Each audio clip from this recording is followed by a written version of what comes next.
Across multiple cities in North and South America, there are hundreds of tiles containing strange messages that are embedded in the streets. It is unknown where these messages came from or who put them there.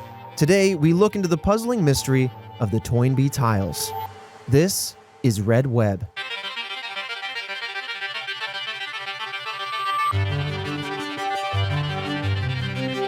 Task Force, we're back with another mystery, as always. An interesting one today. I'm Trevor Collins, and that's Alfredo Diaz.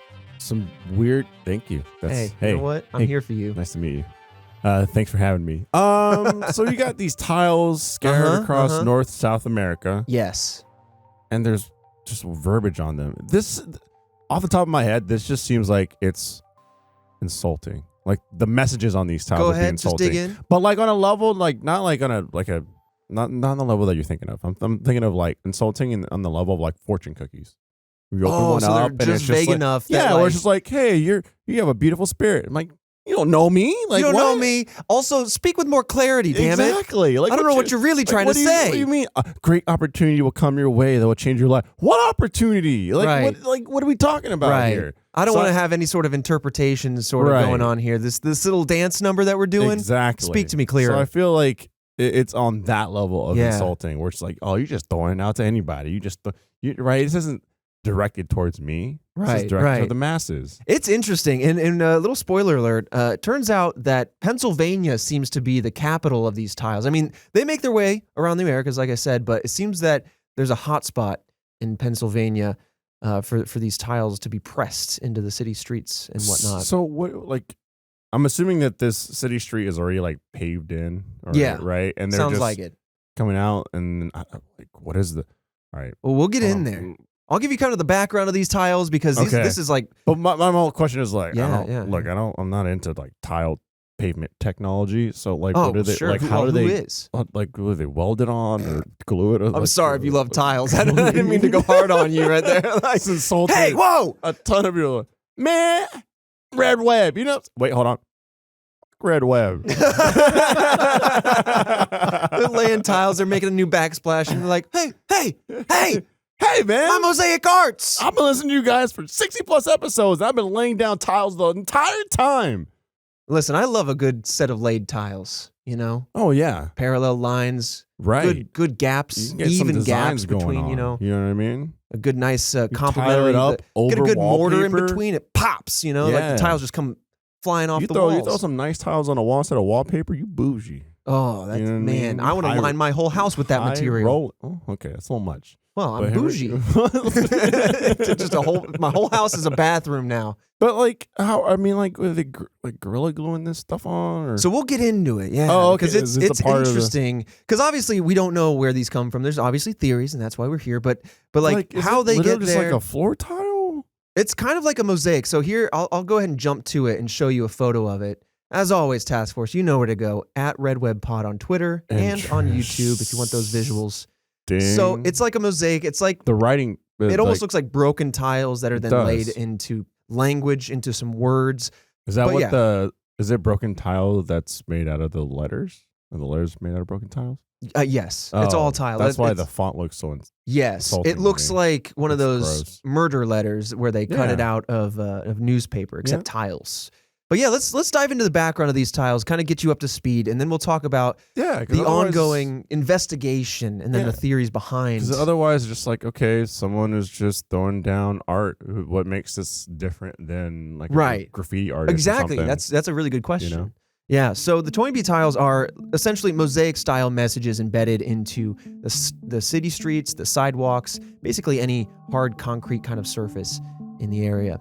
And most commonly, they feature a variation of the following message. Quote, and this is on 4 different lines, so I'll read it accordingly. Toynbee idea. In movie 2001. Resurrect dead. On planet Jupiter. So there's a few things to break down now, and it's a good thing that we've brought this mystery to the surface, because we are a movie podcast about mysteries. Yeah! We talking Jillian's movies? here. Jillian's silently waving in the air. Yeah. I like 2001 a lot. It's one of my faves. Well, Space Odyssey. We're talking. Was it Jupiter? The most modest. Yeah. Was it Jupiter? It's a good movie. It's a Kubrick movie, It's one of right? my faves. Yeah. It's was it Jupiter Ascending, Jupiter Rising, something like that? Well, there is Jupiter Ascending with Matt Damon. No. Or was he's a Channing Tatum. Channing Tatum, right? Mila Kunis. And, Mila Kunis. yeah, didn't he have I was some thinking like weird blonde, like He's like a dog bleached man, him? isn't he? He like bleached his hair or something like that. Yeah. Anyway. Yeah. Yeah, so anyway, in the movie 2001, they end up going to Jupiter because there's this monolith, et cetera, et cetera. Fantastic set of 2 films, fantastic set of 4 books. Yeah, in the space episode, we talked about those weird kind of like little like stone monoliths or whatever it was. Exactly. Like on the one was on the moon and whatnot. Yes. I was like, looks like a nipple. Yeah, the moon nip. Yeah. Exactly. You remember. Yeah, I remember. So a lot of these tiles are kind of talking about that movie and then referencing Jupiter, and so it's very cryptic, and so immediately it has a movie fan. Yeah, well, clearly a nice movie fan here. But I'm going to describe them in case you're driving, you don't want to pop onto the socials and you don't want to find this image. So in general, these kind of signs of words, they're rectangular, they have a border of color, usually red, but sometimes other primary colors are in play.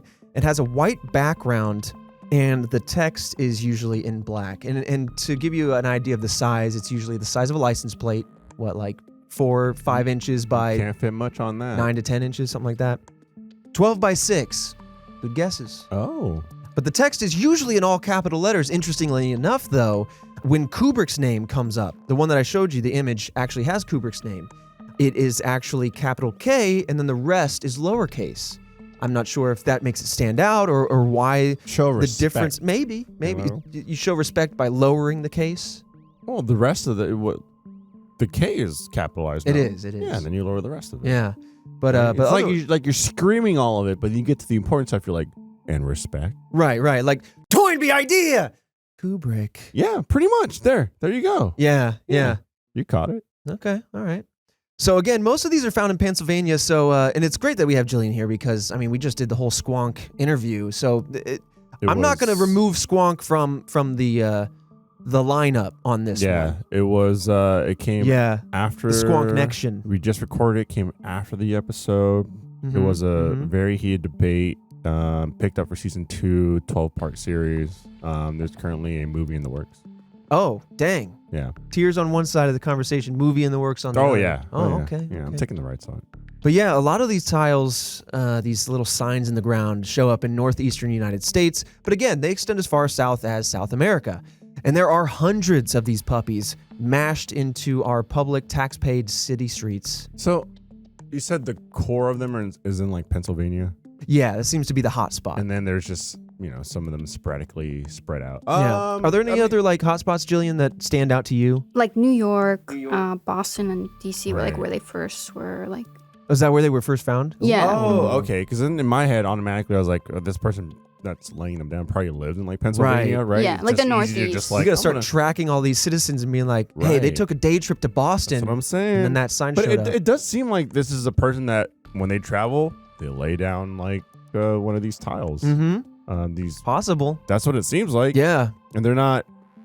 I don't know. They're not traveling like we're not seeing these in like Europe, Japan, Australia. You know what I mean? So it just seems like it's. So they are without a boat or a plane. Right. If they can drive there, they'll put some tiles down. You know what? Hey, I'm gonna drive and put a tile down. Yeah. Maybe listen to Red Web along the way. Hey, we got plenty of episodes to make the whole trip. Not anymore since you insulted the tile community. Well, I didn't insult them, but they shouldn't have been messing with those tiles. That's true. It's government property. But okay, so like one of them is talking about a movie, but like so most of them yeah. Movies? So the language that I wrote. What movies talk about? Hold on. So it seems that they're focused mostly on this movie 2001. The tiles that I showed you reference in Kubrick's 2001. Okay. But most of these messages tend to revolve around the language that I kind of quoted earlier. Are they all space movies? Are we talking like Interstellar, Planet of the Apes? It's just that one. It's just 2001. It's just Toynbee idea. So Interesting. So we got a mega fan. Yeah. Yeah. And I guess that'll give us a good footing on where to start with the kind of the material, the content referenced in these signs, as well as how to interpret it and how to kind of investigate, where to go from there. Is there anything nefarious about these signs? Potentially. Oh. Yeah. Or not. I don't know. Interesting. We have yet to figure that out. But it's unknown exactly when the first Toynbee tile was discovered or when exactly they were created. They've kind of just appeared And honestly, they have been around only recently, right? The first time that they were ever mentioned in writing was in the Baltimore Sun back in 1984. So Justin Durer, a Philadelphia-based artist, found a newly laid Toynbee tile, and he theorizes that they are placed in the street wrapped in tar paper. Jillian explained this to me before the episode. Essentially, these tiles are laid in a reverse image on tar paper. They're wrapped up, and then he or she goes out into the streets, lays that tar paper package filled with the tiles down, and then the action of foot traffic or tires or just the ongoings of traffic press the tiles into the street over a series of maybe 2 to 4 weeks. And also while that happens, the tar paper gets abraded off, right? It gets worn away. And so the end result is that the tiles are then laid in already poured and set streets. And it looks like they're not digging the street out. They're not then putting them in. Being pressed in. They're just being pressed in by the tires of cars going by. So wait, they're what? Hold on. Okay, holding. How does it melt into the street though? Is So- it just by pure pressure? It would be by pressure, and the theory continues to say that these are usually laid in the summer. So you got the sun beating you get down, the sun beating hot, down. right? I don't know why they went with Philadelphia. I mean, they get warm summers. Right. Don't get me wrong. But I mean, you'd think that they would be more like here in Austin, where there's tons of streets and tons of heats. Yeah. Heat's in the streets. Oh, I didn't know you could just do that. I mean, I'm sure it's like is it usually illegal. an asphalt, Jillian? Is it usually like on asphalt where it's more tar based? Because then it's much more pliable in the heat.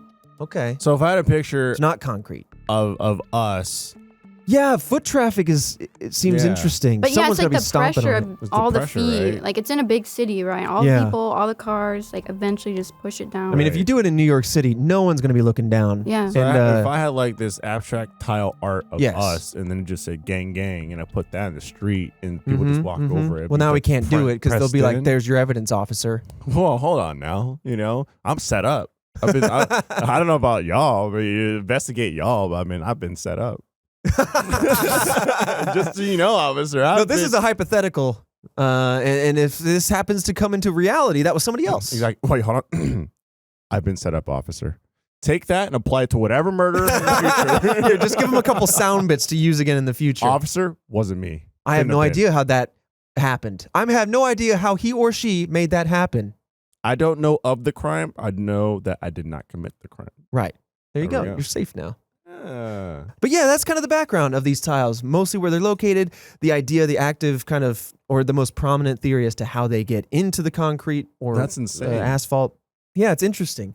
But let's talk a little bit more about the content within the tiles. Maybe, for example, the word Toynbee, where that originates from and what that's kind of referencing. How's that spelled? Toynbee. NBE. Yeah, so like toy, N-B. Toynbee. Toynbee. Weird. Yeah. A weird one.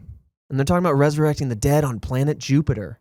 Is that okay? I haven't seen the movie. I know. I know. mhm, I know. I've heard of it. Eh, well, I know you it's on movie lists and stuff.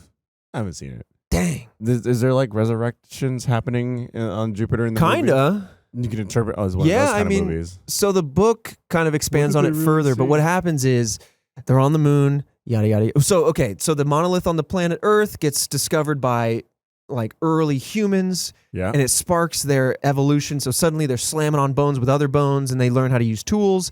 That then sends a beam up to the moon, yada, yada, yada, excavate the moon. We find a monolith buried on the moon. As soon as we get there, it screeches, and people go, ow, my ears. And they trace that signal, and it goes off to Jupiter, where it hit a huge monolith. And now you've probably seen the quintessential scene, which is David, the astronaut, the last survivor that we know of, going into that monolith, which is actually a Stargate, and you see all this colors happening on his face, and he goes, my God, it's full of stars. Anyway, there's a giant monolith at Jupiter. The resurrection could be, per the story, this monolith starts cloning itself, and like it goes into Jupiter and starts cloning itself, so that suddenly Jupiter gets enveloped in all these monoliths, and it creates an implosion, sparking Jupiter's ignition, and it turns into basically a microstar, this little baby star. I think they call it Lucifer. So now the Earth never knows a dark night because there's now two suns, and the sun showing up, the resurrection could be it melts Europa to become an ocean planet, and life can evolve on Europa. That's what happens in the books. I was like, I never read the book. I have no idea what's going on. So in the second movie, 2010, that's what they're escaping, is the explosion of Jupiter. And that's then, and then the 2000. TV I think it's 2060. SG-1. 2061 is the next book, and then the next. What, Christian? What? Okay, he like dies at Jupiter in a black hole, and then like he comes back at Earth and it's a baby. Oh, you're right. He's the Star Child. So that's another resurrection. Okay, you know what? I get it now. He gets forcibly evolved, but also he gets to explore the cosmos at light speed. I get it now when people say that like Alfredo goes off on these wild tangent. They say that when it comes to just talking about the MCU and comic books. Yeah. They say that. This was that. That's what I sound like when I'm talking about connecting all of the different characters. Except none of that's theory. That's just the plot. That's just what happens. That is wild. Yeah. So I didn't know that was. Yeah. So that's a good point. I forgot about that because David gets sent through a Stargate. He sees a bunch of stuff. He actually sees that there are aliens living in solar flares. Like all that stuff is not in the movie. The movie is much more artistic. But essentially, he gets forcibly like aged and evolved, so he becomes an energy being, and then he can zip around like the cosmos and explore everything. And he comes back to the Earth, and he ends up reverse, like a Benjamin Button. Yeah, like a reverse Benjamin Buttons, which would just be aging. Yeah, in the movie it's just much more simplified. Yes, more abstract. And so he kind of becomes a cosmic entity, and that's crazy. Yeah. And so Christian, maybe it's kind of about that. Dude, I've also not seen the movie. And you guys sound like crazy people. Yeah. Honestly, not sold on it. Not sure I want to watch it, to be completely honest. I was there frying my brain. Yeah. Okay. I think, honestly, as crazy as that was, very important, because if literally all the tiles are about, if not most of the tiles are about this movie, then probably pretty important. But this just seems like this is a fan of the movie who's laying down tiles. Right. Like someone who watched maybe only the movies, which it's much more open to interpretation. It's a much more artistic take on an otherwise pretty concrete story. Right. And so they might be touched by the way they interpreted it, right? And so maybe their self-revelation is something like is a deep message for them that they're trying to share through these tiles. But let's dive back in. I mean, we kind of went hard on the word resurrect. Let's kind of come back to the word Toynbee and see if we can't try to scratch at maybe what the meaning is there for this person. One of the ideas is that Toynbee could be referring to the author and historian Arnold J. Toynbee. Toynbee's historical writings were also philosophical in nature and sometimes spoke about resurrection in a metaphorical sense about cultures and ideas. I'll let you kind of simmer on that one because this could very quickly become deeply philosophical. But there's also a short story by Ray Bradbury called The Toynbee Convector. Now, Ray Bradbury, he's a sci-fi writer, correct? Like he's Fahrenheit pretty, 451. Yeah, he's pretty. Well, that's not sci-fi, is it? He writes about sci-fi and then just like kind of apocalyptic. Right. Fahrenheit 451 is just like a dystopian novel. Yeah. Right. But like little concepts of like, what if this happened? Yeah. Very prominent writer.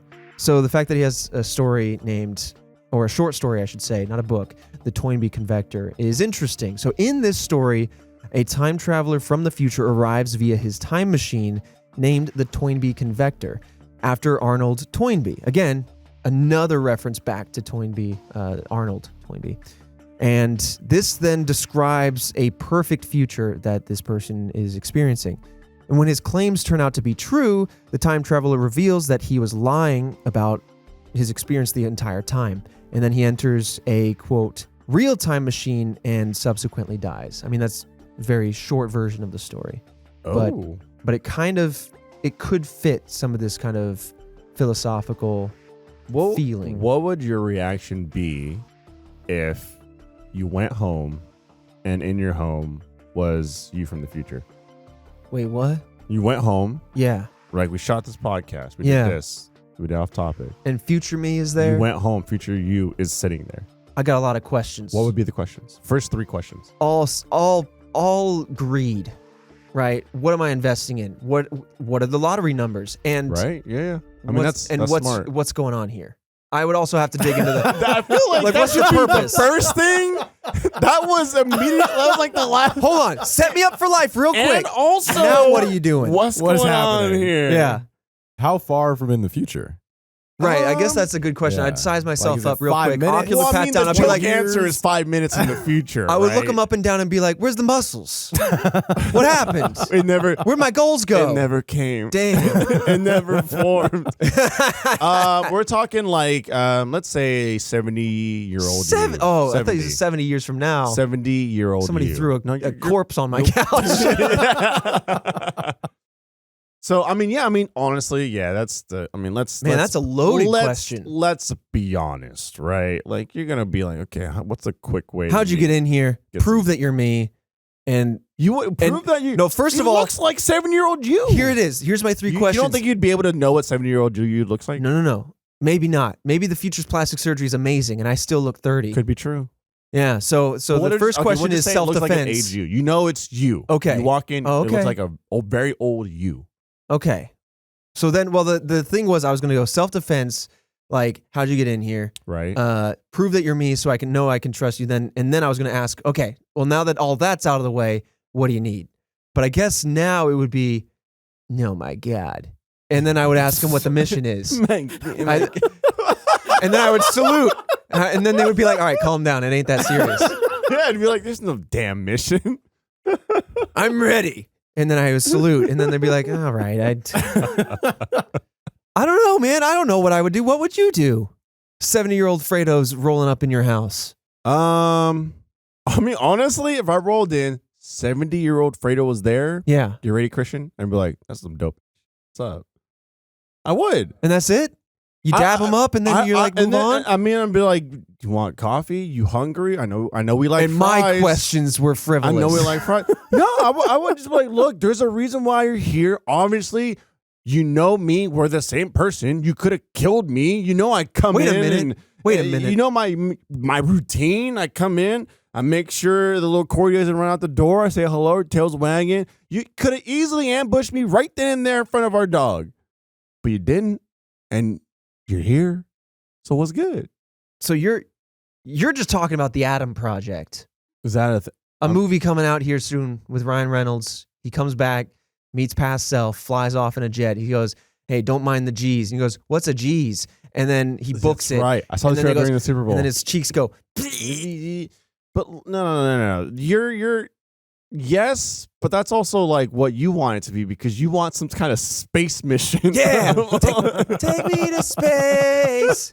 And that's not what I'm So talking far about. away. That's not what I'm talking about. I'll just say future you rolls up. They're sitting there. I mean, there's got to be some sort of, listen, if it was me, I would book in enough time to explore all the questions, right? yeah. But if it wasn't me, it would probably be like, time is of the essence. I have no time to answer your questions. Like, just shove the banana in the car Right. because that's how they do the future stuff, right? They don't Yeah. run on gas. They run on trash. I've Yep. seen that Back to Yeah. the Future, the documentary about, Doc Brown. And Yep. so I would be like, all right, what are we doing? What's needed? Yeah. Also, why do you need me right now? Like, why this version Right. of me? Yeah. Right. There'd be a lot of questions. I don't think I'd find it threatening. I don't know why. I just don't. I know what. But would you're be- also baking in the trust that you know that that's you. yes. I will say Could be I my think, brother. Oddly enough, now that I think about it, I would find it more threatening if the younger the person is, the younger version of me is, right? Mm. Or the younger the version of me is that I'm is tomorrow apparent, you. right? What do you? Oh God. Right? Like if I'm if here to I replace show you. up and it's like My universe sucks. I'm you from 24 hours in the future. I'd be like, oh like what's going down? What's happening here? Like old Also, me, how'd you come time on, travel? man. Old me ain't gonna travel back in time to beef with young me. Like it's not gonna, you know what I mean? It'd Yeah, be like, and- look, he might be like, look here, young blood. Like, let me tell you, like you made some wrong choices. He's you made got some good mechanized choices. muscles though. Like you Right. try to like knock him out. Right? He's got a steel jaw. You like current like 5 minutes in the future me. I'd be like, man, are you like? You're about to be replaced. Is this like a Jet Li the One type thing? Like you right? off me, you become stronger. Oh, some like Highlander stuff, but with Yeah. yourself. Like, yeah. Ugh. Okay. All right. Sorry, that was fun to discuss. Real quick. Well, Future yous. you already heard me talk about Kubrick's 2001, but obviously they're probably referring to the movie, the book 2001: A Space Odyssey, directed by Stanley Kubrick. And there's a lot of, I mean, obviously, I hashed it all out real quick, but there's a lot to read into with the words resurrection and what that means. But in particular, the main character eventually travels to Jupiter, where he kind of dies, perhaps. It's open to interpretation, maybe, but yeah. And ends up in that kind of like white room. I didn't say that. Jillian's saying no. Isn't there some kind of star baby or something? Yeah, the star turns child. into a baby, a big baby. He turns into a baby, The but wah, wah. Is I that saw not the a star posters baby? it doesn't matter. The wah, wah baby. He kind of dies. He kind of comes back to life. Jeez. Yeah. Is there anything definitive in this damn movie? No. That's the Holy mystery. hell. No. I mean, maybe he goes to Jupiter. Maybe there's some monolith. Maybe that doesn't. No, those are all Jesus. definite. Those are definite. What The happens end. to him?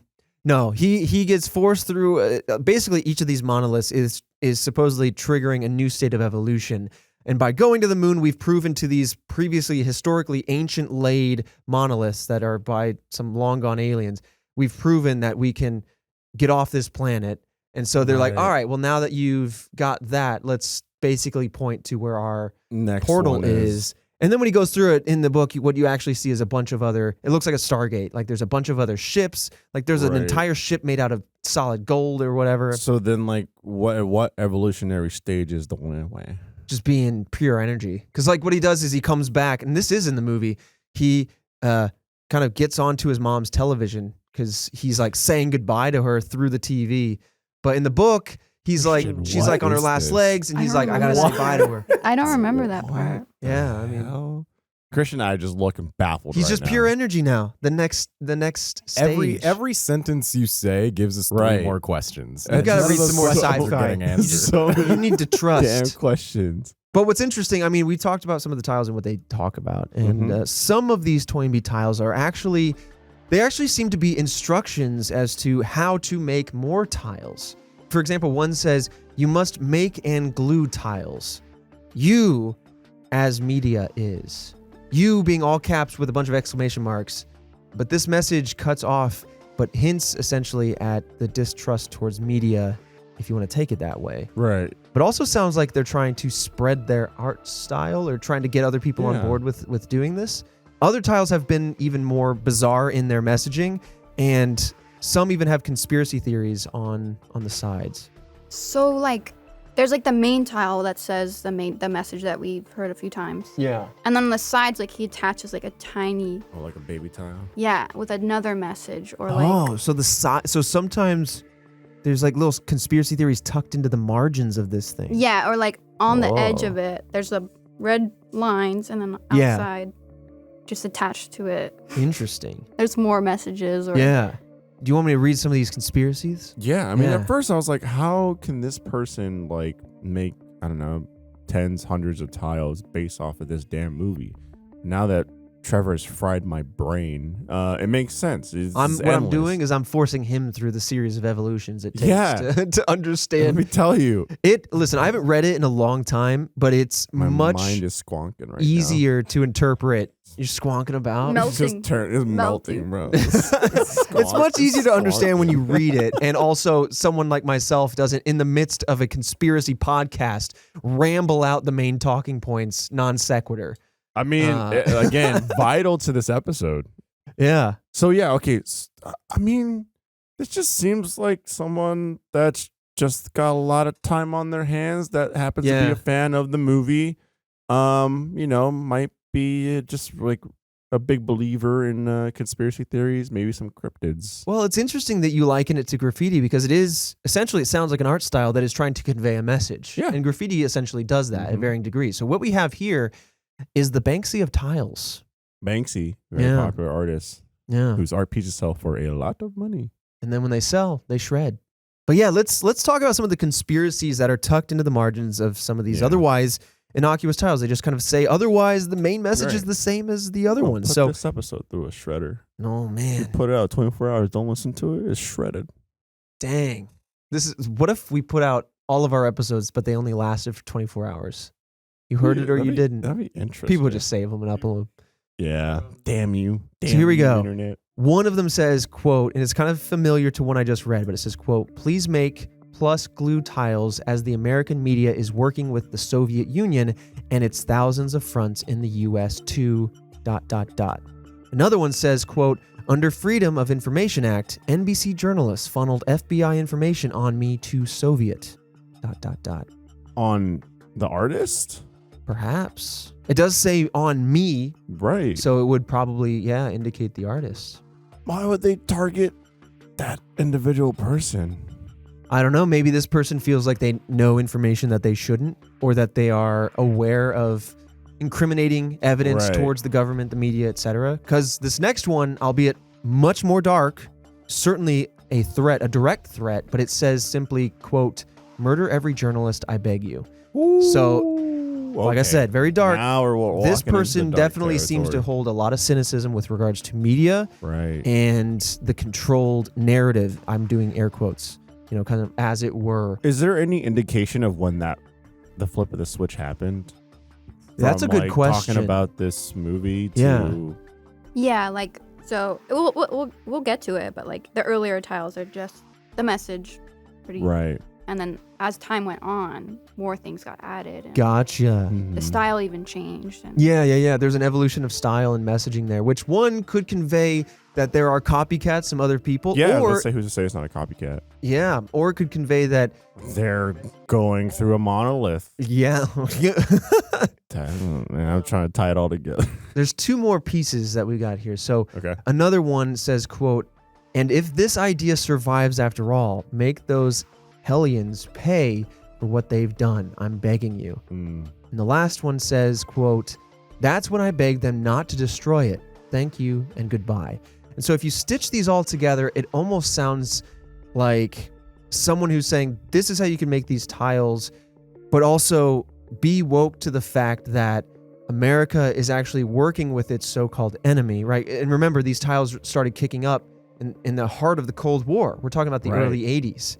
And so they're actually saying that this is a farce, that maybe they're working together or whatever, that the controlled narrative behind media is nothing but propaganda. And then it starts to kind of talk about violent acts being had against journalists because whatever. And then they start to say, if my messages make it through, it means that maybe I didn't. But they're basically just trying to say just be wary of the messaging of media. And I don't know. It's interesting. If not, definitely deeply conspiratorial, right? It's I think it's interesting to me that it didn't start off like that, right? There was no reason that kind of tells me that it should have began that way at all. It very much was. It seems like it was very much like a hey, look, I'm laying down tiles and stuff like that, and you know what? I'll start putting a little bit of myself into this, which is the conspiracy stuff that happened. Right. Yeah. Well, one distinct tile in particular ended up being nicknamed the Manifesto tile. Now, this particular tile stands kind of different from the other ones, and it features an entire story and a conspiracy theory. Jillian's got a photo for you here. Now, as you look over that, it seems to express deep paranoia to the media, in particular NBC, as we had heard in one of the quotes four before. sheets of paper together. Yeah. And not only just NBC, but also John S. Knight, who was the co-founder of the Knight Rider newspaper, and believes that they have ties to the mafia. Now, the mafia is in play. The message is overall anti-Semitic in nature, and the tiler even believes that the Soviet Union is involved in some deep conspiracy in order to silence them being the author or the creator of these tiles, I imagine. So yeah, I mean, of all the many conspiracies that seem to exist out there, they seem to be centering on the propaganda nature, and they're kind of cherry picking a couple different sentiments and groups of people, which kind of brings me to believe that's one person as opposed to a group of people. Yeah, just the way things are being picked out, it seems very opinionated in a sense. I'm just look, I'm talking about all of media. Now I'm talking about specific people, and I don't know. It seems like it's one person doing this as opposed to a group being okay, we're going after just the big overarching structures. Well, it also even seems kind of sporadic in almost that, the person seems to be connecting threads that they're not really outlining the connection between, right? They're talking about the U.S. and Russia, and that seems a little bit more direct, but then they start talking about the mafia, and then NBC in particular, as well as John S. Knight in particular. It's just, I don't know. I It guess seems without like the mind of one person, but not only that, It's like ramblings. they're just firing from the hip. right, they're Right. ramblings of core topics and buzzwords rather than, I mean, obviously it's a tile, so it's limited, but like we're not getting a lot of the in-betweens. Yeah. Well, hello again, Task Force. Trevor, as always, here just talking to you about the state of the Red Web Union, as it were, just things going on in our world. Store.roosterteeth.com. There is that new hoodie is up, but I also wanted to say, with regards to the store, thank you all for buying out all of the cryptid pins. Those flew off the shelves instantly, so I can't thank you all enough, as always, for coming out and supporting the show. It's literally one of the best ways to do that. Another good way, sharing the show with a friend of yours, somebody who also likes mysteries, because there's no better way to explore mysteries than noodling on the theories with a friend of yours. But that said, I want to talk about some of today's sponsors. Today's episode of Red Web is sponsored by Babbel. We are well into 2022 now, but we're still working on our new goals, aren't we? Are you? I am. Top of my list is to continue learning languages. It's just like a side passion of mine. I like linguistics. I like the etymology of words and languages, and so it's a really fun thing to do. Babbel makes it really easy to do that by giving you bite-sized language lessons that you can use in the real world. It's fast, it's fun, and it's kind of addictive because they gamify it. I like to use this to keep up with my French and Spanish that I used to take back in school, but it's also fun to dabble with other more less common languages, I would say. Things like Indonesian, Dutch, Polish, Turkish, a lot of other really cool languages that we don't often hear about when it comes to language learning services. Other language learning apps use AI for lesson plans, but Babbel lessons were created by over 100 language learning experts, plus their speech recognition software and their tech help you improve your pronunciation and your accent, so that way you can blend right in. If you want to just disappear into the halls of France, you can sound like you are a resident with your amazing accent. Mine, very American. But right now, with a purchase of a 3-month Babbel subscription, you will get an additional 3 months for free. So you get to double what you just got. That's 6 months for the price of 3 months. Just go to Babbel.com and use promo code REDWEB. That's BABBEL.com code REDWEB.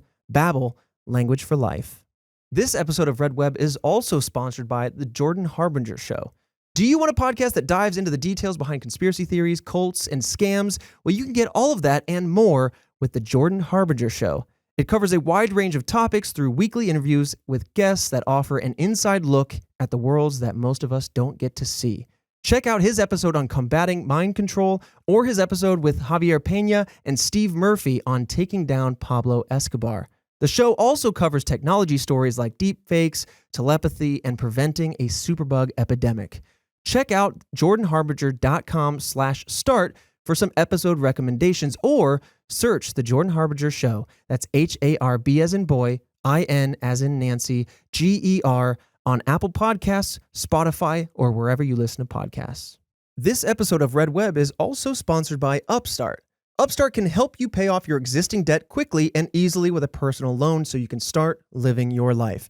Whether it's paying off credit cards, consolidating high-interest debt, or funding personal expenses, Upstart can help you get a fixed monthly payment with a clear payoff date.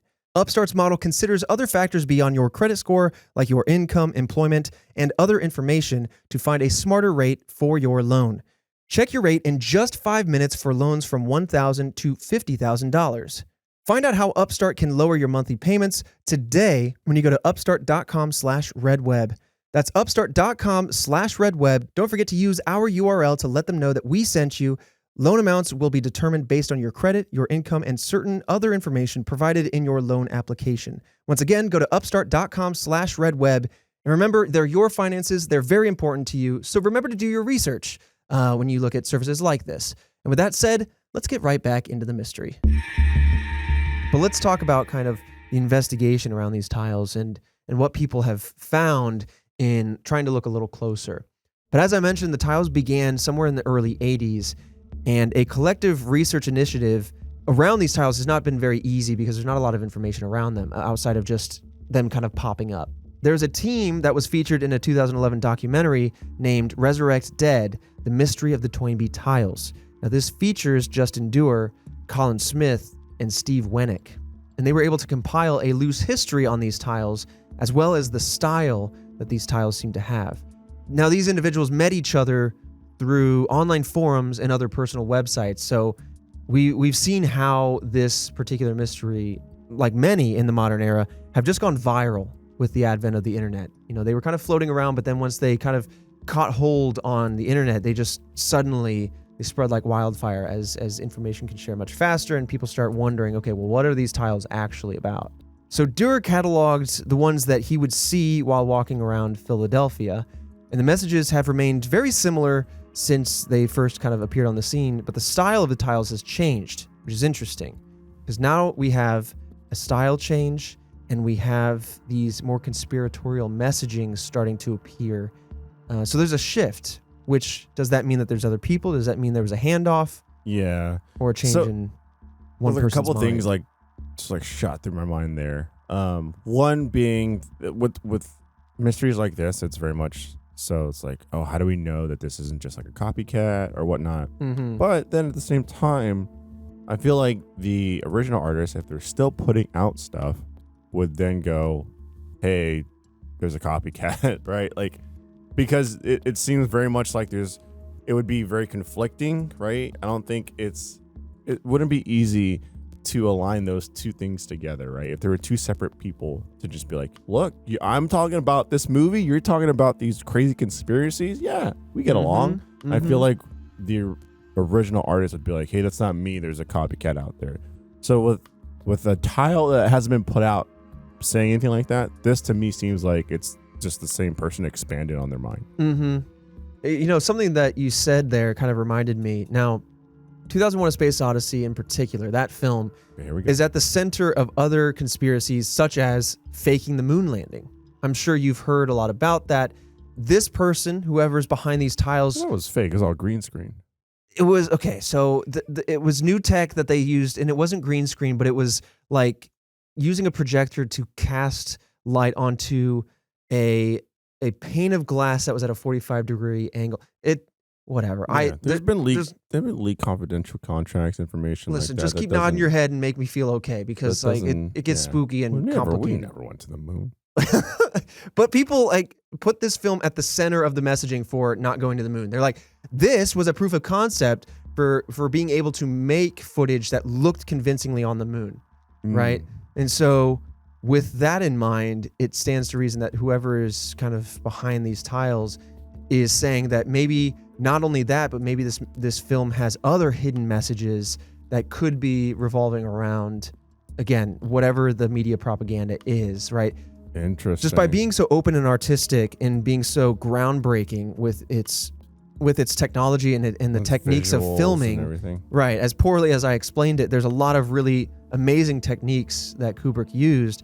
A lot of people looked at that and said, "Nah, there's secret messages in here that support my beliefs," right? And so maybe that's what's happening here. It's a bit of number projection. 23 situation. Exactly. Where if you're looking for the number, you'll find it everywhere, right? It's amazing that we can talk with so many film references. I feel like just by referring to a movie, you convey so much meaning. Yeah, I mean, it makes sense. Like, you know, everyone here got that. They're like, oh, yeah, I've seen that movie. I got it. Or, right, and it's based off the concept of the number 23. If you look anywhere. You see it everywhere. When you add things up, it always comes to 23. You can somehow add or subtract or use math to get to that number. Yeah.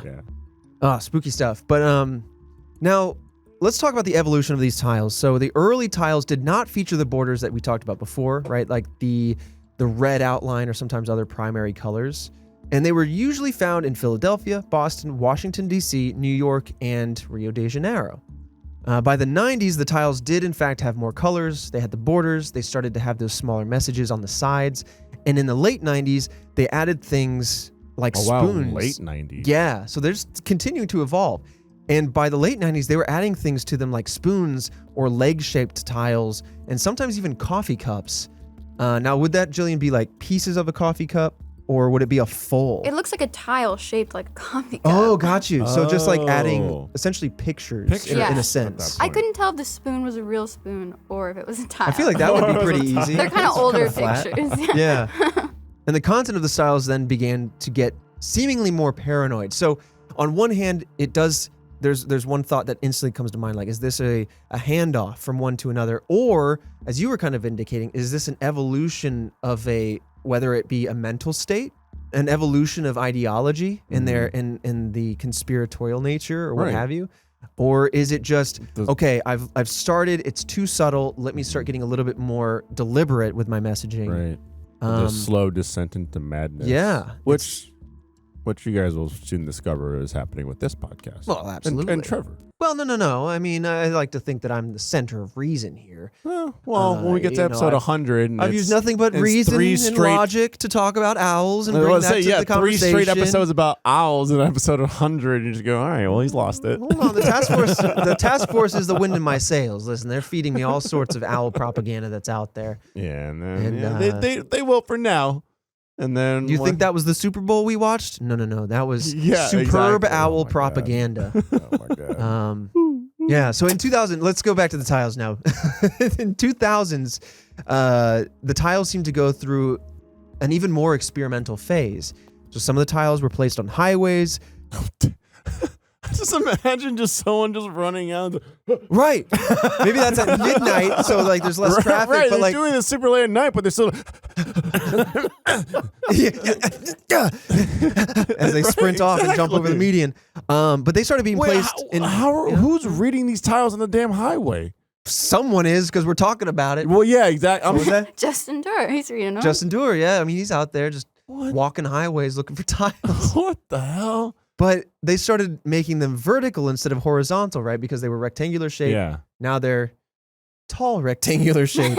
Anyway, making it easier for those who are driving to read them. Kind of to answer your question. I mean, if you're speeding by, not at 80 miles an hour reading. Maybe if you're in LA, bumper to bumper traffic, and you look out your window and be like, oh, some tiles.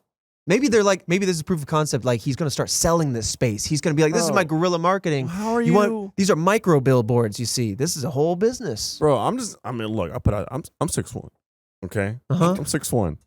Right, 6'1.5". No, we're the same height. No, 6'1.25". We're same height. We're 6'1". We're both fronting on the mic. We've been over this already. You said you're 6'2", and I went, nope, we're 6'1". I am 6'2". No, we are 6'1". Like, we are 6'1". We're the same height. We went, got suits measured. We're the exact same measurement across the board. It's true. But 6'1", sitting in my car. Chest out. I can't see. He's not sitting in his car. He's scrunched up in his car. Below me. Right. I might be low riding, right? I mean, my uncle's like, hey, little cousin, like this, bro. You know? I still don't see how you could see that. Right. Even then, like, unless you're rolling like a dog or Ace Ventura with your head out the window looking down, or even be able to read it. I might be able to see, like, oh, there's some kind of thing on the ground. Right. You'll see a blur of white go by. Yeah, but how are you going to read it? They're not all on highways, but they were also added to highways. Right. I think you might have gotten hung up on the word highway. Oh, I was very hung up on that. I'm sorry. Why? Don't apologize for this man's madness, Jillian. You said highways. Slow I ran down. with it. Okay. I'm scared. Right. Slow down. I will just slow down. This is the highway. We can't go too slow. Yeah, the speed limit. But it's also worth mentioning, and kind of like they were no longer the size of a license plate. Many of them began to be much smaller, around the size of an index card. So maybe that helps you read it. I don't know. Maybe you're used to the height. I thought the highway thing was going to be explained to me, and you're going to say they're much bigger. I was hoping one would end up the size of a car. You went much smaller. They're both. Some are bigger, some are smaller. But the highway one. This man's hung up on too many details. Extra large. So suffice to say, Task Force, that in the 2000s, the tiles started to really shift, right? Not only just being horizontal in nature, sometimes vertical, but then sometimes square. I mean, we're talking about Vine now. Bigger, smaller, different locations. Some of them were made to be long strips where the words were strung together like one long sentence rather than on multiple lines. Damn that person. That's annoying. Yeah. Annoying. Yeah. But ultimately, the messaging never really wavered, right? We might have had some of these conspiracies tucked in the margins, but I mean, at the end of the day, as much as the style changed, the core messaging seemed to be the same. Now, also in the early 2000s, there was one Toynbee tile in particular that was found in Chile. It had an address on it. I'm not going to read the whole address because it is an active lived-in address. But it says Escriva Toynbee A, etc., 7th Street, Philadelphia, Pennsylvania, and then the zip code USA. Now, a Toynbee tile was found near this address, so now we're suddenly geocaching with tiles. Yeah. Those who visited the row home at the address were met with someone who refused to answer the door. So it almost seems like, is this the place that person lives? Or just someone that Or is they just fed up? very annoyed. Yeah. Very annoyed. Yes. Is it illegal to just throw out, say, Dox someone? yeah, Whether you know who it is or not. I Yeah. mean, you're just doxing someone. I mean, Yeah, I think exactly. that's technically illegal. okay, yeah, thank God. I was supposed to say, what if someone just had a lot of money and they're like, I'm gonna throw out this random phone number during the Super Bowl. Right. That everyone's gonna call that number. Nasty. That's nasty prank. disgusting. Yeah. Of course, it'd be Christian's number, but still, Well, of course. But here's the thing, like, obviously with this being in play and the fact that no one's answering the door, which is, like you said, normal. But anyway, a lot of people were thinking like, at the door. right, no, Are you the person with the solicitors, tiles? please. We got a lot of mad people coming to my door asking about tiles. I don't know. This is a carpet house. You think it'd be something cooler than people asking, Right. are you the person that puts tiles on pavement? Well, I mean, like, whether they were or weren't, a lot of Yeah. people locked it Yeah. into their minds that is where Right, the that's- Tyler that's the lived. address. That is his house or her house, right? We still don't know. But once the internet arrived, bless, people interested in, for better or worse, yeah. people interested in the tiles could connect and share the images of these tiles. I mean, it became extraordinarily viral. And so this is where it, like many of our bread and butter mysteries, like it transcended into the digital realm and just like ran away. It just got, like started everyone can going connect. crazy with it. I mean, I'm sure there's a bunch of people, Jillian, that are like, is there like a group of people that get together? Like, what do you guys, they call like squonkers or something? Yeah. Mm, We mm. meet up, take a little cry Take a little in the forest. Yeah. There you They meet go. up in the swamps of northern Pennsylvania. Yeah. All three of them. This year's gathering was a little smaller. Just Jillian. I adore Squonk. I want some Squonk. We have some Mothman propaganda. I think we need some Squonk propaganda now. Just like I said, it's literally Squonkaganda? Squonkaganda? Squonkaganda. Yeah. Oh, I was Wish I saying never it should said literally that. just be. It's like instead of we are Groot, it's I am. I am Squonk. We are Squonk. Saying the shirt should just be a puddle of water. Here's the thing. I've heard and said Squonk too much now that it's lost all meaning, and now it just sounds like a weird sound. It does. Blank. Yeah. You want to talk about the cryptoid? Blank. Wow. Anyway, started getting crazy, but it also I had. don't think the person would dox themselves. I don't think they would either. I think Yeah. that, if they're maybe laying clues to an important destination or another tile, that's, to be seen. I just, because I wouldn't see someone who is very big on conspiracies and like, especially with some about like, the media, whatnot. I don't see them wanting to. Those are the type of people that usually want to keep their information private as much as possible. Right. Not necessarily just be like, and here I am. Especially if they're talking. I mean, let's say that these were not veiled threats. They were literally there was threatening journalists. Yeah, kill the. Yeah, So come on. yeah. don't see it Especially when there's also anti-Semitic messaging and some of these things. Like you're dabbling with a lot of really toxic stuff, and also dabbling with like governmental powers and saying all sorts of like. It's libel, but also beyond that, it's inhumane, right, to Yep. say the least.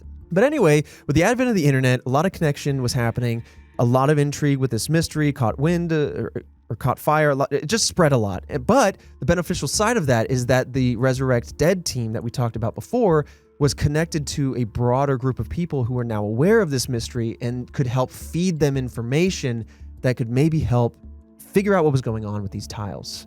In fact, there was somebody in particular that will remain anonymous, I think, who sent a newspaper clipping relating to the tiles over to the Resurrect Dead team. Now, this newspaper clipping, there's a little bit of background here, so I'm going to give you some colorful background. This newspaper clipping was from Clark De Leon of the Philadelphia Inquirer. He wrote about a caller he had in 1983. Now, this caller in 1983, 1 year before the first tiles were written about, they had somebody call in and they were talking about their personal theories about resurrecting, quote, dead molecules on Jupiter. So now the Resurrect Dead team has literal evidence of whoever. It's basically like it seems like this is the Tyler calling That's in. got to be the same person, right? Because two things here. One, cut it to the was chase. before the tiles came out, right? So there's, I mean, right at the beginning. No one's gonna copy anything that doesn't exist yet. And then also, what are the chances someone talking Resurrect about the dead on Jupiter? Resurrecting dead people on Jupiter? Well, dead molecules, but yes, molecules. Resurrecting dead molecules. Sorry, zombies on the mind. I totally understand. Jupiter. Multiverse of Madness on the That way. is so. Talk about that later. Sorry, I just took him off the. you sparked it, and then you. Dude, the theory took it out. I lit your candle and then I shoved it in the sink. Took it out. The excitement. That trailer. Illuminati. Man. Anyways, we need to have a Red Web movie spin-off podcast where I can let you geek out to me about all like the House of M and all the Secret good Wars and good stuff. Anyway, Yes. sorry.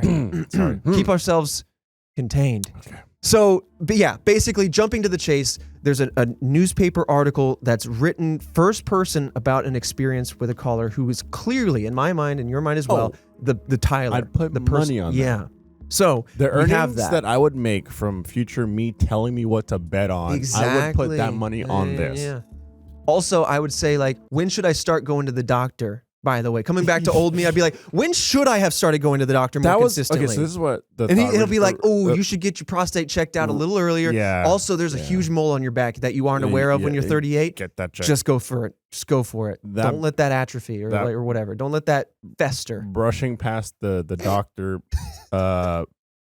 it's real stuff. Poking your almond. My almond. Listen, you got to make it weird. I'm talking about medical needs. There's a medical need. I got a family, history here that I'm talking about. I'm putting myself on the line. To PG it, the poke on the almond. You are making it worse. What do you mean making it worse? I'm making it kid friendly. This man's fingering walnuts. No. Anyways, stop making what shouldn't be kid friendly. Somehow that made it worse. Here's some kind of Sesame Street lesson. I don't know. Damn, Big Bird shouldn't be talking about this. Moving on. Though none of the original question I was going to ask. Was future you? Would you want to know how you would die? Well, if 70-year-old me is not going to know that. 70-year-old you is not going to know. Star Child me, they would know. But like. Would you want Julian with a small gasp? Would you want to know? I don't know, because like here's the thing: if fate is what it is, if determinism is the way that the world works, it doesn't matter if I know, because I'm not going to avoid it. And in fact, by avoiding it, I would then make it happen probably. If free will is in play, then sure, but something else will pop me. So I'm not too worried about it. We'll just ask. The Toynbee Convector, like that's the point of the story, is that they knew that they believed their future was good. They made it happen. This man is a soothsayer, and he doesn't even know it. His gut instinct puts us right back on the rails. As far off the tracks as he wants to take us, he puts us right back on. Yeah. Every time. Yeah. And I'm a star child. I'm a star child. No.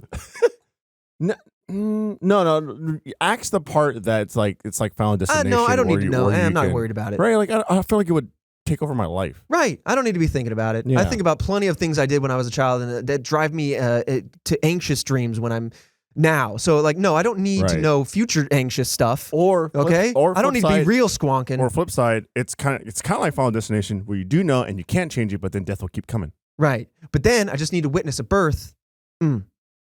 Done. Was that like Broke Final that hex 6 or something?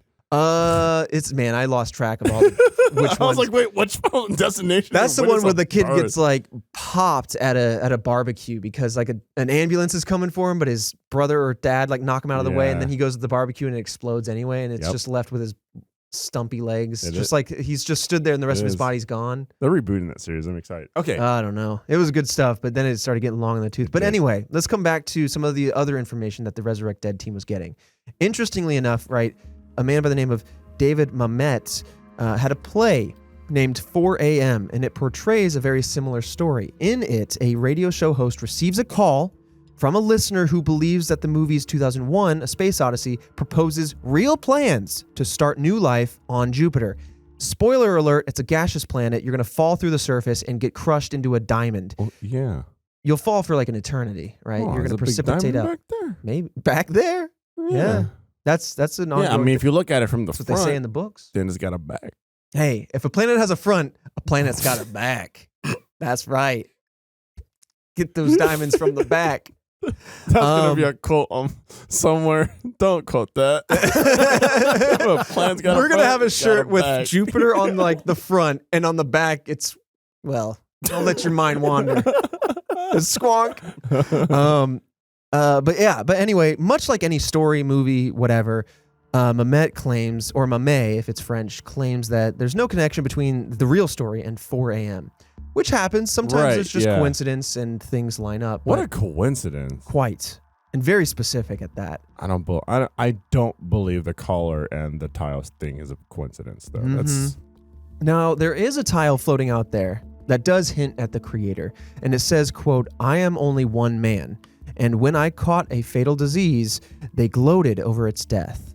So what? This now man, we've confirmed, has an issue with direct objects. I'm struggling to follow the sentence a little bit, but let's just break it down. There's one person doing these tiles. They're admitting that there's just one person. So we've got that kind of locked in, if you can believe it. One person seems like a male. They're a male. They have caught a fatal disease, which is maybe why they're willingly exposing what they think is their information, their knowledge. Know time could expire. Now, where I'm confused is, who is they with the quote, "they gloated"? And what is it when they refer to its death? Its death being himself? The death of the disease? Is it the media that is kind of like talking about a certain disease and he sees it as them gloating and interpreting it as gloating? Right. Like on one hand, it seems like someone is making fun or is bragging over the fact that he has a fatal disease. Yeah. But on the other hand, I'll just read it again. "I am only one man, and when I caught a fatal disease, they gloated over its death." But why? The death of the disease is what it Yeah, that's the weird thing. sounds Wouldn't you be happy that the disease died? I'm not sure. But then how would it die? Cryptic. You got it. It's fatal to you. But if the disease is Yeah. Either way, though, I mean, we've talked about the 80s through the early 2000s, but if you are to believe this particular tile with one man, it's interesting that they talk about a fatal disease because tiles have continued to appear through 2016 as far west as Kansas City, i.e., this person's still active. At least as a few years ago, they're still active. Now, the tiler hasn't stopped, obviously, since the 1980s, but they seem to be focusing on other cities and taking a hiatus from Philadelphia, where it seemed to be a hotspot for quite some time. Now, this could be due to the documentary I referred to earlier, or it just could be that they're trying to spread a message, or that they moved. It could be one of many reasons. I was about to say, they could have just moved. Yeah. Some believe that the last original tile was placed in 2001 or 2002, and that all those that came after have simply been copycats. Another group called the House of Hades creates very similar tiles, but they have very different messages and include the group's name on the tiles. So these newer ones in Philadelphia and in Kansas City and whatnot may not be official. You know, there are other groups that do this. What would be the indicator? Like if people are saying that the last original one was in 2001, 2002, what was the shift there? Right, because it seems like even up to 2001, there was shifts, right? So what shift conveyed the difference? Yep. To me, maybe it's the fact that they self-admitted a fatal disease. Maybe it could be that they wanted to end with their core message of 2001. So these are all assumptions people are making that seem very poetic. Yeah, I was about to say, it's poetic if it stopped in 2001. But Jillian, is there anything outside of maybe that people have kind of leaned on to say, this is what shows me that it's ended? Jillian, or is it just a theory? If you could just tell me who it was, that'd be great. Right. Or Kat, I think you wrote this part. So what kind of made people think that maybe these later ones or more recent ones aren't authentic, that these are copycats? I think the biggest thing was just that so much time had passed. People, like, from the 80s to now, I feel like people just kind of couldn't believe that, like, this person was still very active, still doing the same thing. It just, I don't know. Didn't make sense in their heads. Exactly. Okay. And so, yeah, especially how, like, the style has changed and stuff. All of the changes that came with it over time, I think, really convinced people that it was just a copycat. Gotcha. So they were willing to overlook some of the early changes. I think the issue with assuming, the fact that they are assuming is kind of the core issue, that these later ones are copycats. But it's interesting. I mean, like, Why didn't they think when the first conspiracy was like loaded in there that those weren't copycats, right? Or I'm that sure the first Red Border did think that too, or whatnot. But that just might be the most popular thought. Yeah. Well, with that said, I mean, there are tons of theories as to who this could be. There are specific names that we're going to talk about. There is a team of people that we're going to talk about. And then there's somebody we're going to talk about and keep their anonymity going. Right. But it revolves around that address we talked about earlier. Okay, I was about to say, if there's nothing in the theories about this damn address, because why are you just throwing this address out there? Right. There's something there that I want to dig into. There's got to be a reason behind it. I don't think that the person was throwing down all these tiles and you know what? They would just said to themselves, I'll just throw out one tile with an address on it.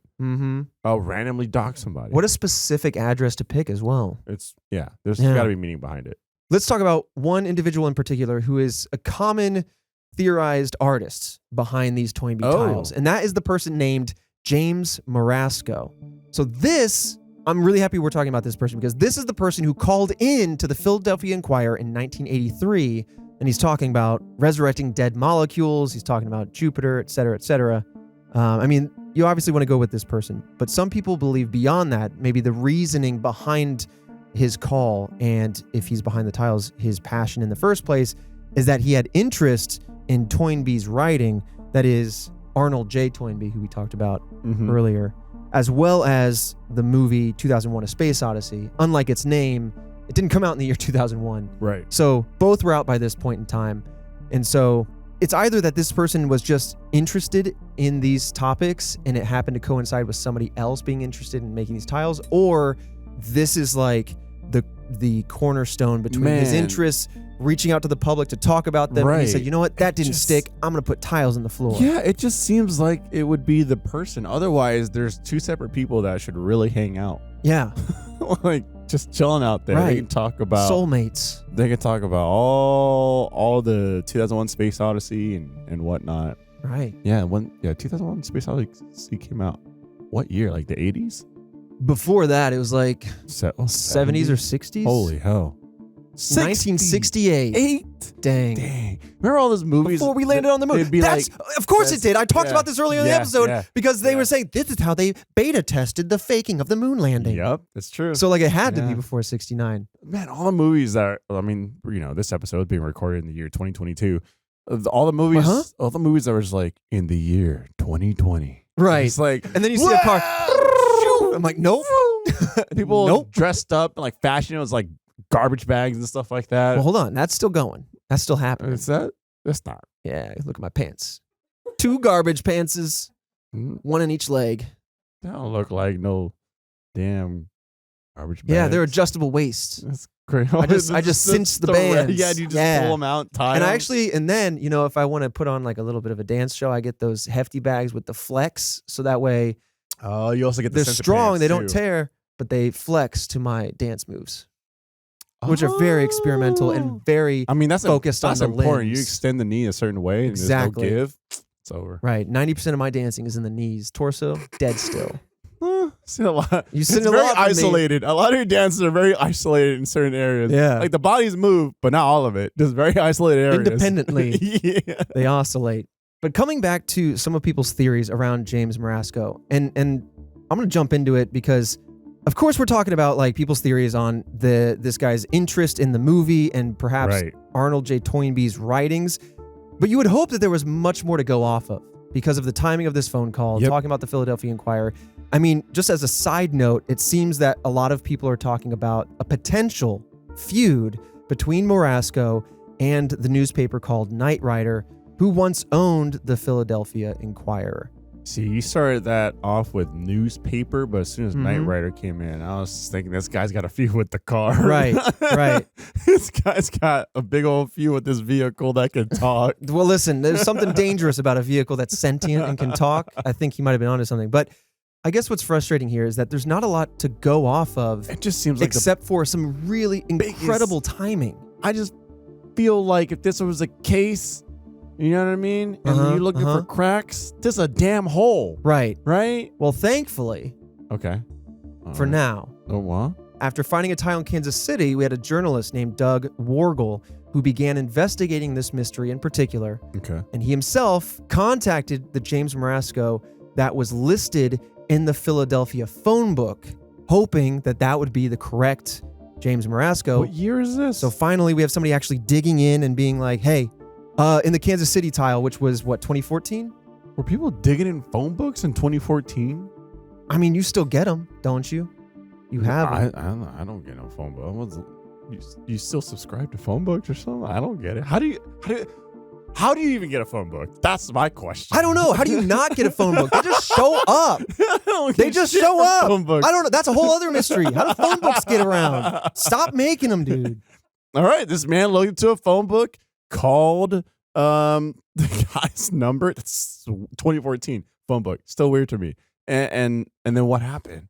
So yeah, he's like, all right, I'm going to stop looking at the surface level like everyone else. I'm going to stop looking at this feud business. I'm going to stop guesstimating that he's a fan of the Toynbee's writings and all this other stuff. I'm just going to go talk to the man. Well, his widow, I like him too. However, his widow was the one who answered the phone and had no knowledge of the tiles, right? And then also said that Marasco had died in 2003, which is interesting because the tiles continued to be placed after that year. But wasn't there a switch? When was the switch? Is that 2002? There was a stylistic switch around this time, right? Throughout the 90s. That's what I'm saying. Well, hold on. Okay. Because keep the aggression, but wait a second. Give me the info. So through the 90s, it started to evolve, right? And then somewhere in the early 2000s, there was a long break. Right. So like this immediately opens up a couple, like we got to whip out Occam's razor, right? Yep. On one hand, we got the wrong James Marasco. Yes. On the other hand, this proves that this was the guy and that there was a handoff to somebody else. Ask the widow to check his shed. And on the third hand, why don't we have more information about this James Marasco? I mean, because like this phone call centers him in this mystery. Like I said, I feel like I could just like burst out of this case that's cracked wide open like a newborn baby. I thought you were going to say like an alien. No. An alien. Oh, like a chest burster. Hell yeah. Actually, that's probably cleaner. But come on, man. It's aggravating, but that's the information that we have.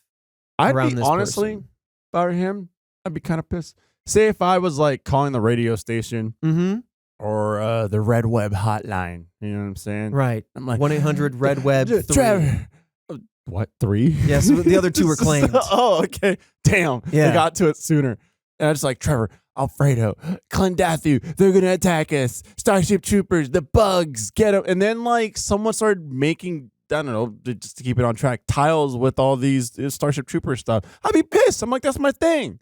I'm the crazy Starship Trooper guy, not you. Or what if he was like, I'm going to get my message out there. It didn't stick. I'm moving to tiles. It's the new medium. That's Starts true. laying his message all over the states. Still don't get the tiles. And then no one investigates him. He's like, dang, I didn't get my day in the sun.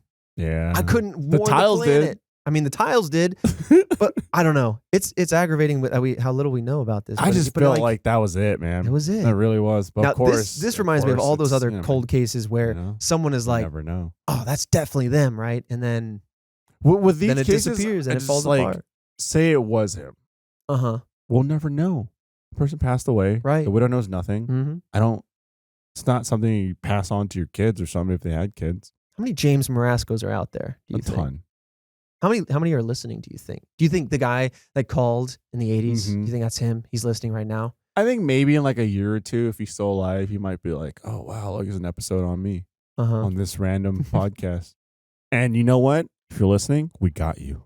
I know it was you. Got you. Got you. Got you. Now, if you could send in a couple of damning pieces of evidence, that would be really helpful. Just to make this go smoother. Just to make this smoother. On you. Yeah. We'll make it happen. Anyway, so that's all, unfortunately, we have on James Marasco. Tell me one of these is about the house. Oh, yeah. Oh, yeah. The sweet. third one's about the house. Sweet. But let's talk about the team that you wanted to get to in the first place. So, you know, some people think that the Tiles, in their formal capacity, stopped after what would be considered James Marasco's death, right? And that everything else that happened after this were other people just continuing the projects. Lines up so well. Yeah, it does. Because that's when they started to not only shift in their, like, you know, like I said, the 90s started seeing, like, let's get the color borders going, let's whatever. But then after, or somewhere in the early 2000s, suddenly they were like long wise and bigger and smaller and had different language in some of them. But James Marasco mentioned in his call to the Philadelphia Inquirer about a group called the Minority Association. He was kind of including their ideas about colonization and resurrecting life on Jupiter. And it's a big blurry mess of conversation, but that's where he kind of mentioned that group. And the group's goal, he said, was to resurrect the dead on planet Jupiter. And the Resurrect Dead crew, we talked about earlier, obtained documents from the group, but it appears that they had very few members. Other members of the Minority Association could have been involved, but not documented.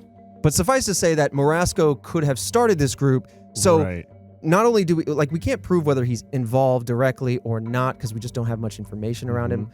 But this theory is basically growing off of James Marasco to say, yes, he was still involved, but he also had other people. Right. How does he continue past him? Right. It's like a Saw situation here, right? Right. Exactly. It's like very convoluted. It's very timelines all over the place. The retconning stuff left and right. But Jigsaw still killing past his time. And this is how the tiles are being laid down. Exactly. You know what I mean? But this could answer why there's different styles. This could answer why it was mostly focused in Philadelphia with a few juttings off in other places. Those could be the other folks that had maybe found them through the internet or what have you. True. They got together on some forum or something. Right. Or, I don't know, people started putting each other on MySpace's top 8s and stuff. Oh, man, they were trading top 8s? Yeah. Dang. Dude, that was serious at the time. Well, yeah. You took someone off your top 8. F4F, dude. Ooh, that's a tough conversation. You don't know anything about this. It was way before your time. Don't even worry about it. I remember the day that I had to roll Tom out of the top 8. I was just like, listen, man, I know you got a top 12, but that looks goofy on my profile. As soon as you log in, you go, I got a friend. It's Tom. And then you're like, Tom's you're my friend. Dude, and then this guy's sitting by some whiteboard. Tom's everyone's friend. Right. This isn't special. That's wild. That was the first time I realized I was just a regular person. MySpace. Damn. Don't worry. It's Punch ancient. to the gut. Most of you guys won't know. Oh, God, we're old. That'd be like if you got a Facebook and and Zuckerberg's like, "Hi, I'm your friend," and you're like, "No, no." At least Tom stayed anonymous. He did, tucked away. His picture stayed. I don't know much about him Tom, smiling but his in some room with a whiteboard filled with writing on it. White shirt, just a floating head.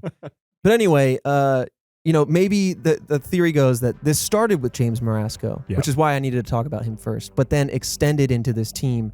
So whether he was with them directly or not, he kicked it off, and the rest was history. The rest was just natural evolution of this group. Early online users actually felt that there could be a secret society or a cult of some kind spreading their message. Their message, once again, being vaguely, cryptically related to Jupiter and rebirth and all of that sort of stuff. But their tiles didn't name the group or any way to find them, which is interesting because a cult kind of wants to gather members. Yeah. Not be so insular that they spread their message but then kind of die out. But even before you mentioned cult, I was thinking to myself, you know what? Maybe this is a cult, but they're like a lot chiller. Like they don't do the whole Kool-Aid punch type situation. Right. Instead, they just lay little mosaics. Yeah, exactly. Arts and crafts. Mm-hmm. I mean, they started with macaroni pictures, but that didn't last long. No. The birds got to them. Yeah. Trial and error, R&D. But so I just want to be candid. Like, it's deep. Oh, man, I'm still aggravated by the James Marasco stuff. You and I were both lit up.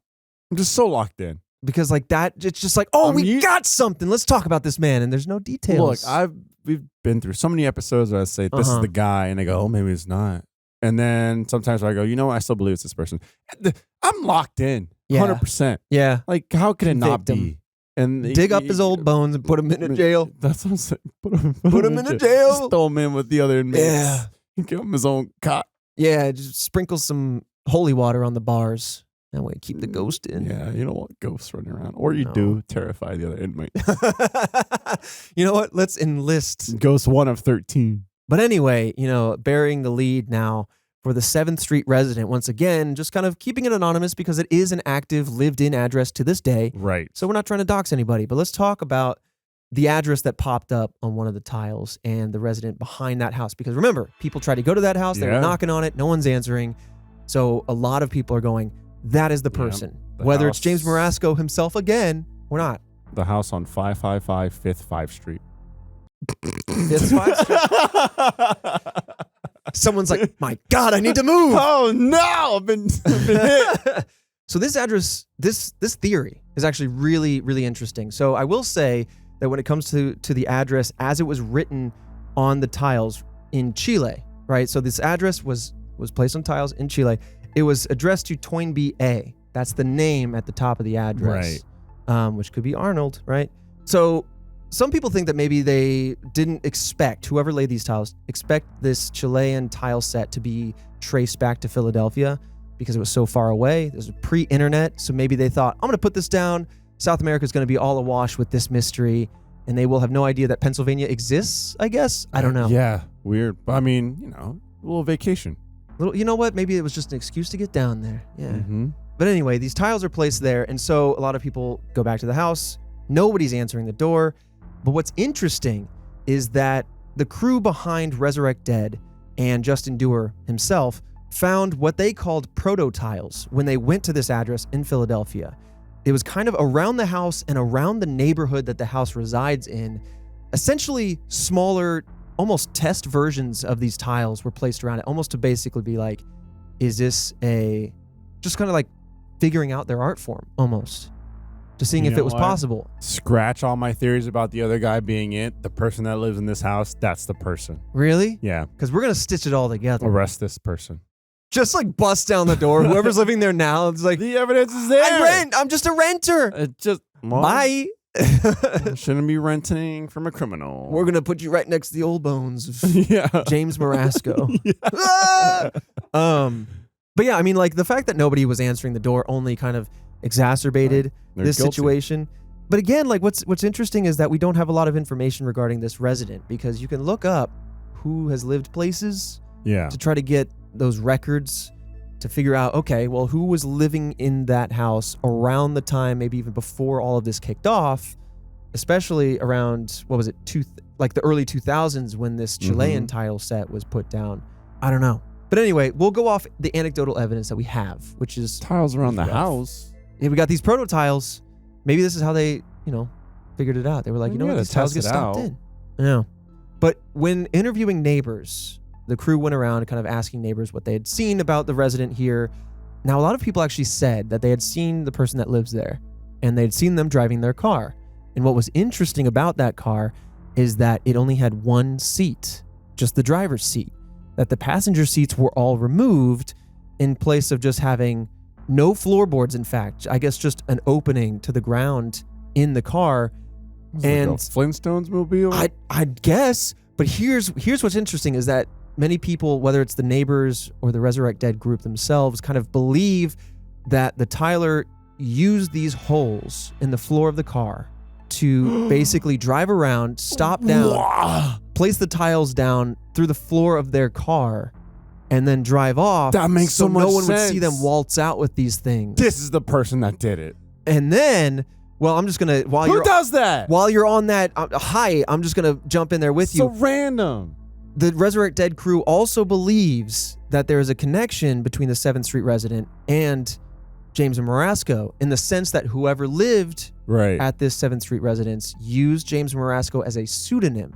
And that documents from the Minority Association that were sent to them included both names, the person who lived there, as well as James Marasco as the leader of this Minority Association. Essentially conflating every single theory we've talked about. And bag them.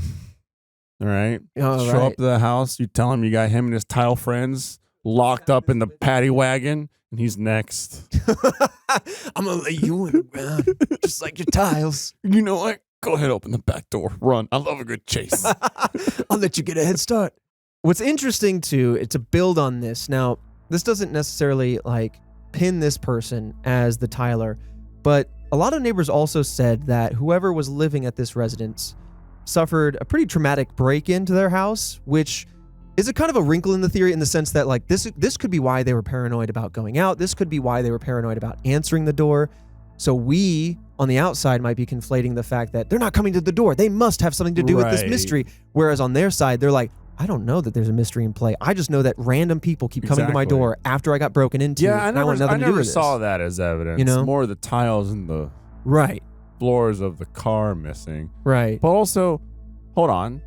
Go for it. 2 questions. Two answers. How would you, if your neighbor had a car with the floor missing, how the hell would you know? I mean, so they started by saying he just has one seat. And if he's slow rolling through the neighborhood, there's kids playing ball. There's crosswalks. You're not trying to run people down. Maybe he slows down and you see, wait a minute, that guy's got one chair in his car. How cool. Oh, okay. Yeah, okay. You see one chair. I'm guessing that, so here's the problem with this particular episode's theories. There's not a lot of, hard evidence. There's a lot of nosy he neighbors. said, she said. Yeah. And so, you know what? I'll believe a single chair. Does that mean that the floorboards are cut out? Or does it mean that they're just listen, my gas mileage is terrible in the city. I'm going to knock these chairs out of here, save some weight. What the hell? Who thinks like that? This guy. That's crazy. James Marasco, residents of the 7th Street row house. I don't know how you would know whether or not the floor is missing. Also, why would you take out the floor on the back row? That makes no damn sense. Maybe, so here's the thing, maybe the side seat next to him, and this is, once again, just me guessing. Is in use? That seat next to him, the passenger, is missing. The back seat, where all the seats would be, filled to the brim with tiles. Oh. So you got to offset the weight. Tiles are heavy. Take the seats out, put the tiles in. No one's the wiser. Your suspension's not bottoming out on the speed bumps. You're good. I saw this as he's just taking one tile at a time, not this man's loading up a car full of tiles. Right. It's like Santa. How did he cover this city with tiles all in one night? You know what? We've got it. We tagged them, bagged them, investigated them, held them for 48 hours or 24 hours. And you know what? You already bagged him. I mean, go ahead. The rest is... Trevor, go ahead and uncuff him. Release him. Let him get another chase in? Or no. What do you... Release? Well, chase them to their car, obviously. Listen, I'm the good cop. You're the chaotic cop. Chase them to their car. Get in there. I'm just playing with you. You go ahead and go home. Go home. Yeah, go ahead and get out of here. But go remember, home. It's just this HOA gave us a ton of false information. Never trust an HOA. Yeah. Well, anyway, I mean, frustratingly enough, those are the theories behind the Toynbee Tiles. A very interesting topic. But man, just like the messaging of the tiles, the theories don't scratch super deep, right? No, they don't. They're the best we have with the information we have, but it's also why this mystery exists, right? If we had more information, we might have been able to lock this one up. Maybe we wouldn't have even talked about it. Right? But here we are. Locking, unlocking up people. Right. Snip, snapping them. Snip, snap. Yeah, that's what maybe this is why they're not answering the door. They're like, the task force is going to get me Maybe this again. is why the task force hasn't been hired for anything yet. Wait. I thought Christian's been telling me we were getting all sorts of calls. We're turning them down left and right. We're too busy. No, that's just me calling. Oh, man. I thought there was something sketchy about the mystery of the coloring book. Yeah. They're just having me coloring pages. Yeah, well, you colored between the lines, so that's nice. All right. Well, on that amazing bombshell, this has been the Toynbee Tiles. Thank you all for listening. If you want to review us, you can do that now on Spotify or on Apple, as always. Leave us a ton of stars or apples, whatever. Say 6 stars. Put in the However 5 they and then put an emoji star in the comment. So that way we'd be like, if I could, I'd give them more stars. Or we will also accept peaches. Ooh. Just shipments of peaches? Yeah. I could use these thick, juicy mysteries. I could use some real good peaches right now. Yeah, you bet. Good. Thank you, everybody. Weird.